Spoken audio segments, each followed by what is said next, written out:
76वें गणतंत्र दिवस के अवसर पर बहुत बहुत बधाई देती हूँ, बहुत बहुत शुभकामनाएं देती हूँ।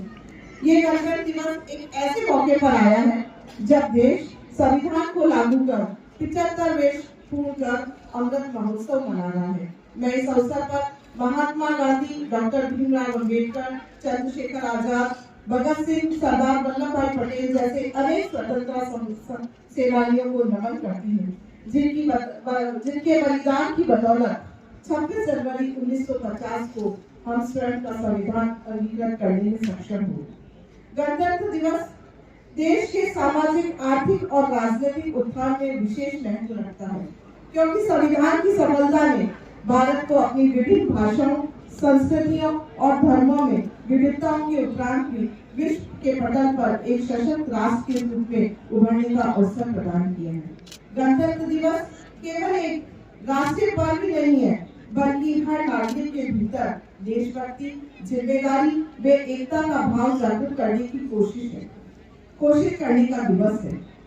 प्रयागराज के महाकुंभ में विश्व के कोने कोने से आए लोगों की सहभागिता ने भारतीय संस्कृति और सभ्यता की एक अलग छाप छोड़ इसे सिद्ध किया है। यह दिन हमारे राष्ट्र की सार्वभौमिकता, स्वतंत्रता, एकता और लोकतांत्रिक मूल्यों का प्रतीक है। हमारे संविधान की सबसे बड़ी ताकत है कि आज देश में हर गण का तंत्र में विश्वास है। इसीलिए हमारे देश में लोकतांत्रिक चुनाव अन्य देशों के लिए मार्गदर्शक है और हमारे यहाँ सत्ता का हस्तांतरण एक बेहद ही शांतिपूर्ण तरीके से होता है। लेकिन गणतंत्र दिवस के लिए सवाल हमसे अवश्य करता है कि हम संविधान और तंत्र के आदर्शों के प्रति कितना समर्पित है, जिनके लिए हमारे पूर्वजों ने संघर्ष किया। आज जब हम 2025 में कदम रख रहे हैं, तो ये पावन दिवस हमसे सवाल पूछता है, क्या हम उन मूल्यों पर खड़े उतरे हैं जो हमारे संविधान में समाहित है? क्या हम भारतीय लोकतंत्र के एक ऐसे सशक्त और समृद्ध राष्ट्र को तब्दील कर पाए हैं? क्या हमारी आर्थिक प्रगति समावेशी है? इसमें कोई दो राय नहीं कि आजादी के पश्चात देश में बहुआयामी आर्थिक प्रगति की है। आज भारत विश्व की सबसे तेज बढ़ती हुई अर्थव्यवस्था है। भारत में आज कृषि में आत्मनिर्भर है और विश्व की पांचवी सबसे बड़ी अर्थव्यवस्था है। साथ ही हमारा देश उन चंद देशों में शुमार है जिनके कदम चांद की सतह तक पहुंच चुके हैं। डिजिटल इंडिया ने विश्व को एक नई राह दिखाई है और यूपीआई भुगतान विश्व में अपने आप में एक अनूठी मिसाल है। स्पेसएक्स मिशन की सफलता ने अंतरिक्ष में एक नई कहानी लिखी है।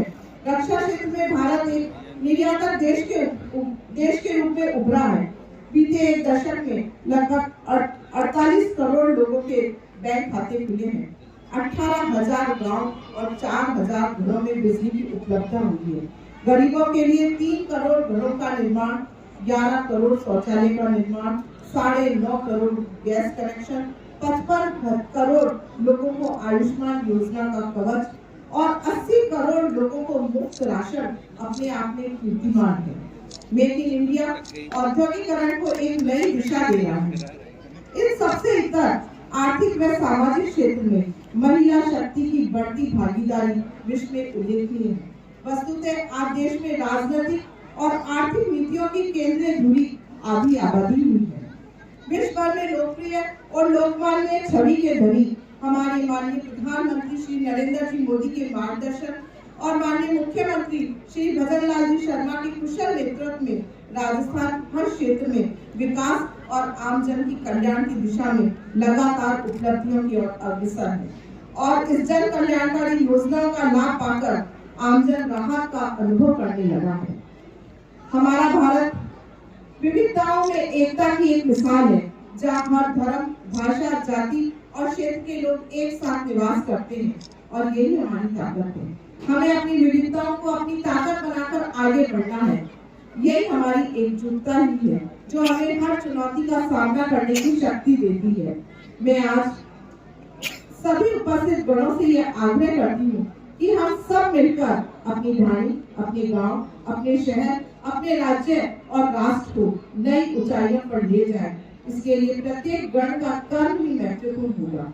हमें अपने कर्तव्यों का पालन करते हुए भारत को एक आदर्श राष्ट्र बनाने की ओर कदम बढ़ाना है।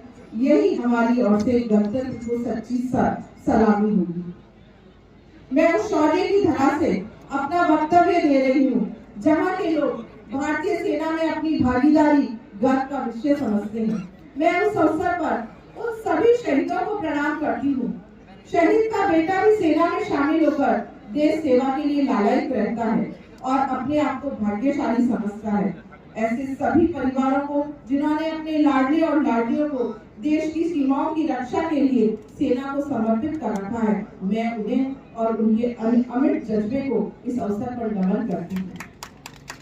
आइए गणतंत्र दिवस के इस दिन हम संकल्प लें कि देश के प्रति अपने कर्तव्यों का पूरी निष्ठा के साथ पालन करेंगे, एकता व अखंडता को बनाए रखने की दिशा में काम करेंगे, अपने अधिकारों के साथ साथ दूसरों के अधिकारों का भी ध्यान रखेंगे।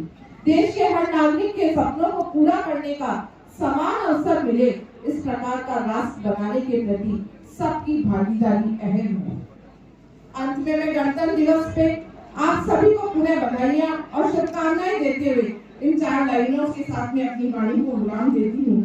दे सलामी इस तिरंगे को जिससे तेरी शान है, सर हमेशा ऊंचा रखना इसका जब तक तुझमें जान है।